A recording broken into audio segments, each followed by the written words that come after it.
Safari en el tiempo S.A. Safaris a cualquier año del pasado. Usted elige al animal, nosotros lo llevamos allí. Usted lo mata. Ese era el anuncio que Eccles leía una y otra vez con una sonrisa nerviosa. Luego puso el cheque de $10,000 ante el hombre del escritorio. El hombre comenzó a charlar, pero Eccles estaba perdido en la maraña de cables y cajas de acero cuyo sonido era semejante al de una hoguera gigantesca, donde el tiempo ardía como lo haría un calendario. Con la luz de la máquina en el rostro delgado, Eccles pensó en el infierno y en la condenación eterna. Luego, volvió su rostro hacia el hombre del escritorio y se preguntó cuántas personas habían planeado escapar a otro siglo en caso de que Dutcher, un militarista antiintelectual y antihumano, con más similitudes con el mismo anticristo que con una persona, ganara. El hombre detrás del escritorio le pidió firmar a Eccles un permiso que estipulaba un encuentro con un Tyrannosaurus Rex, y que Safari S.A. no se hacía responsable en caso de ser herido, desmembrado, desgarrado, desangrado, devorado y un largo etcétera.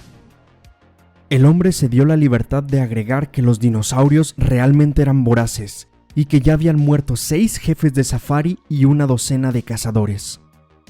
Por un momento, Eccles quiso romper el cheque que todavía estaba sobre el mostrador.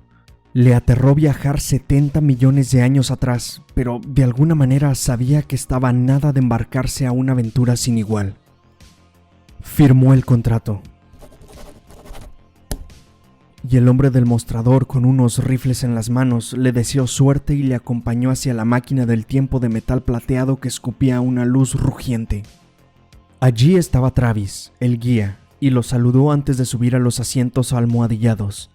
Dentro de la máquina ya esperaban otros 3 hombres: L'Esperance, el asistente de Travis, y los cazadores Billings y Kramer. Los 5 se pusieron los cascos de oxígeno y probaron los intercomunicadores. Eccles era el único con el rostro pálido y endurecido mientras sus manos apretaban con dureza el rifle.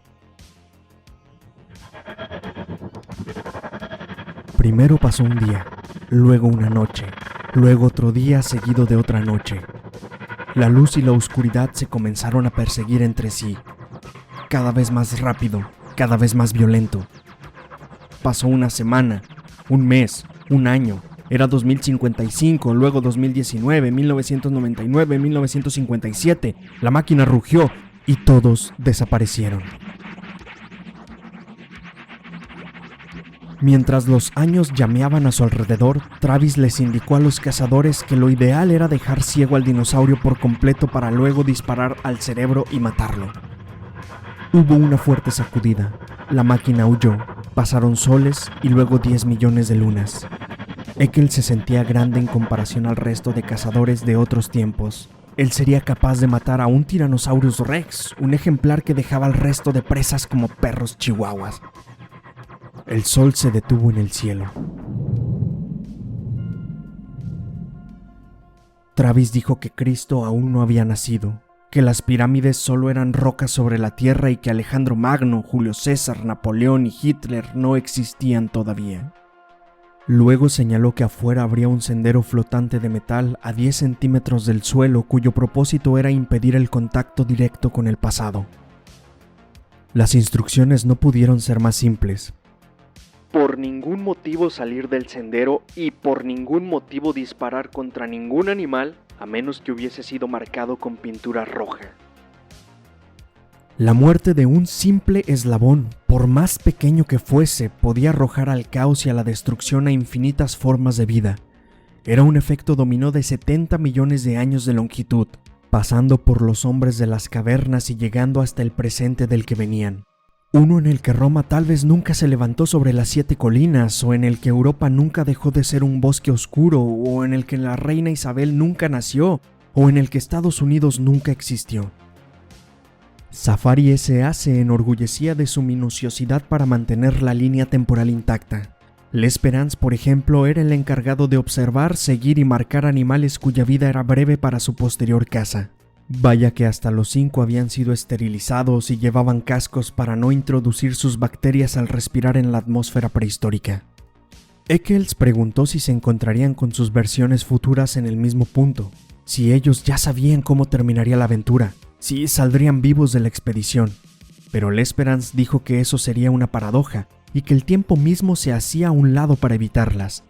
Luego les preguntó si recordaban la gran sacudida que se sintió durante el viaje. Los 3 cazadores asintieron y L'Esperance les dijo que en ese momento se estaban cruzando con sus versiones futuras mientras el tiempo los separaba. No había manera de saber si la aventura había sido un éxito o si alguien, si no es que todos, habían muerto. Eccles sonrió débilmente y Travis pidió con brusquedad a todos alistarse para salir de la máquina. En la jungla se escucharon sonidos prehistóricos y en el cielo se escucharon aquellas alas cavernosas de pterodáctilos. Eccles miró hacia adelante, hacia 70 millones de años adelante, en donde Kid acababa de convertirse en presidente y todos celebraban. Luego miró sus pies, caminando sobre un punto en donde todas las preocupaciones de su corta vida ni siquiera habían sido pensadas. Sus pensamientos fueron interrumpidos por Travis, quien les ordenó con firmeza quitar los seguros de las armas mientras apuntaba hacia adelante, hacia el silencio absoluto que de pronto invadió a toda la jungla. Allá, a unos 100 metros, salió el Tyrannosaurus Rex, alzándose a 10 metros por encima de los árboles y de cualquier otro monstruo. Era un dios del mal de 500 kilos de huesos blancos hundidos en gruesos músculos encerrados en una piel áspera como la cota de malla de un guerrero infame. Un dios que tenía dagas de marfil en lugar de colmillos y unos ojos vacíos que nada expresaban excepto hambre. Corría, y los huesos de la pelvis hacían a un lado árboles y arbustos y las patas se hundían en la tierra dejando huellas de 15 centímetros de profundidad. Eccles se encomendó a Dios en voz alta por la sorpresa y Travis lo hizo callar de inmediato antes de que los viera. Eccles no creyó posible matarlo, no con ese rifle que parecía de postas frente a la criatura. Se encomendó a Dios y se arrepintió de haber sido tan osado como para enfrentarse a esa bestia. Travis hició para que se callara y le pidió volver a la máquina del tiempo, pero el escándalo hizo que el monstruo con el costado pintado de rojo volteara hacia el grupo. El lagarto resopló y un hedor de sangre cruda cruzó la jungla. Eccles se miró los pies, extrañado de no poder moverlos, y a continuación les gritó para que reaccionaran. El monstruo se lanzó hacia ellos entre todo el escándalo. En 4 segundos cubrió 100 metros. Los rifles se alzaron y llamearon.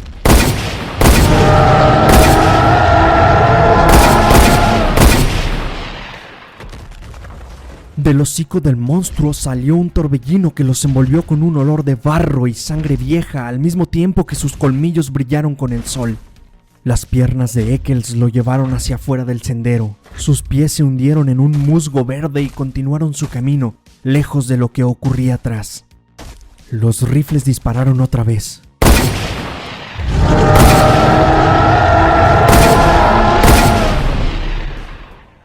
El ruido se perdió en chillidos y truenos. Los árboles estallaron en nubes de hojas y ramas, los ojos del monstruo bajaron a la altura de los hombres y estos, en medio de gritos de guerra, dispararon sus armas contra los brillantes iris negros.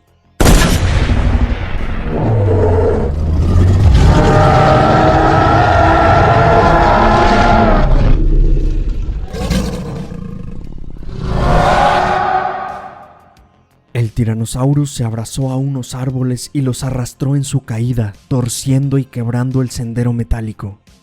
Los cazadores dispararon nuevamente hasta que la cola del monstruo azotó en el suelo. Hasta que el trueno se apagó. Hasta que la jungla quedó en silencio. Billings y Kramer se sentaron en el sendero y vomitaron dentro de sus cascos. Travis y L'Esperance, de pie, sosteniendo aún los rifles humeantes, sudaban en frío. Y allá, en el suelo de la máquina del tiempo, boca abajo, yacía Eccles, estremeciéndose. El monstruo yacía como una montaña de carne sólida. En su interior, uno podía oír los suspiros y murmullos de sus órganos muriendo. Arriba, una gigantesca rama de un árbol se rompió y cayó de manera caricaturesca sobre la cabeza de la bestia como un toque final. L'Esperance se carcajeó al hacerle saber a los demás que ese era el gigantesco árbol que originalmente debía caer y matar al animal. Luego le preguntó a los dos cazadores si estaban listos para la fotografía. Sería su único recuerdo de la cacería. El cuerpo debía quedarse ahí para que los insectos, pájaros y bacterias pudieran vivir de él como se suponía debían hacerlo originalmente. Los dos cazadores sacudieron la cabeza. Ansiaban llegar a la máquina, limpiarse y dejar caerse en los almohadones. Cuando llegaron a la máquina, Travis levantó al tembloroso Eccles y lo hizo salir. Luego le apuntó con el rifle cuando intentó volver a su asiento. Estaba furioso con ese hijo de perra que no solo casi les cuesta la vida, sino que había salido del sendero y como castigo lo dejaría en esa era. L'Esperance trató de calmar a su colega. Señaló que solo había pisado un poco de barro, pero se engañaba. Él, como Travis, no sabían nada. Travis le dio un cuchillo a Eccles, a ese cobarde bastardo, y le obligó a ir hasta el monstruo para extraerle las balas. Eccles quiso negarse, pero vio en los ojos de Travis un odio mortal, así que, como un sonámbulo, se fue, arrastrando los pies. 5 minutos después volvió con los brazos empapados y rojos hasta los codos. Extendió las manos entre lágrimas. En cada una había un montón de balas. Luego cayó enfrente de todos, inmóvil. Con una seña fatigada del pulgar, L'Esperance encendió la máquina y los años comenzaron a avanzar. Durante el viaje se limpiaron las caras y las manos, se cambiaron las camisas y los pantalones. Eccles se incorporó. Los cazadores lo miraron con lástima, L'Esperance de reojo y Travis con ira. Era el único que no le quitaba los ojos de encima, el único que no disimulaba. La máquina se detuvo. L'Esperance y Travis fueron los primeros en salir. Vieron que el cuarto estaba como lo habían dejado, pero no de un modo preciso. El mismo hombre estaba sentado detrás del mismo escritorio, pero no exactamente el mismo hombre y tampoco exactamente el mismo escritorio. Travis miró alrededor con rapidez. No se sentía tranquilo, parecía estudiar la luz del sol que entraba por la ventana, parecía incluso estudiar hasta los átomos del aire. Luego de una pausa y viendo que todo parecía seguir el mismo curso, le ordenó a Eccles salir y no volver jamás. Pero este no se movió. Eccles olía el aire y había algo en él, una sustancia química tan sutil, tan leve que solo el débil grito de sus sentidos subliminales le advertía que estaba allí. Se estremeció, le temblaron las manos, se quedó oliendo aquel elemento raro con todos los poros del cuerpo. En alguna parte alguien debía de estar tocando uno de esos silbatos que solo pueden escuchar los perros. Su cuerpo respondió con un grito silencioso. El anuncio pintado en la pared de la oficina, el mismo anuncio que había leído aquel mismo día al entrar allí por primera vez. De algún modo las palabras en el anuncio habían cambiado. La palabra safari había sido reemplazada por sefari. La letra C y la Q de la palabra cualquier habían sido reemplazados por la letra K. La palabra usted había perdido la D. La palabra llevamos ahora se escribía con B. Y la doble L en la palabra allí había sido reemplazada por una Y. Sefari en el tiempo S.A. Sefaris a cualquier año del pasado. Usted nombra el animal. Nosotros lo llevamos allí. Usted lo mata. Eccles se dejó caer en una silla. Tanteó el grueso barro de sus botas. Solo era barro, solo barro. Pero hundida en ese barro, de un verde brillante, acompañado de negros y dorados, había una mariposa tan hermosa como muerta. Una pequeña ficha de dominó al inicio de una fila eterna. La mente de Eccles giró sobre sí misma. Se negaba a creer que la muerte de una simple mariposa pudiera cambiar las cosas. Con el rostro helado y con la boca temblando, hizo una pregunta simple que el hombre detrás del mostrador respondió casi de inmediato. Dutcher había ganado las elecciones, el hombre fuerte y con agallas. Eccles gimió, cayó de rodillas a los pies de L'Esperance con la mariposa entre sus manos. Le preguntó si podían, si solo pudieran, si era posible llevar a la mariposa a su lugar, si era posible hacerla vivir otra vez, si solo pudieran, si solo... Guardó silencio de inmediato. Sintió la boca del rifle de Travis tocar su nuca. Escuchó su grito, escuchó su llanto, escuchó el ruido del trueno. El ruido del trueno es un cuento de ciencia ficción de Ray Bradbury, publicado por primera vez en la revista Collier's en 1952. Adaptado y narrado por Edwin Zapata y producido por Torre 138 para Relatos para Llevar podcast. Y para más relatos como este, te invitamos a que te suscribas.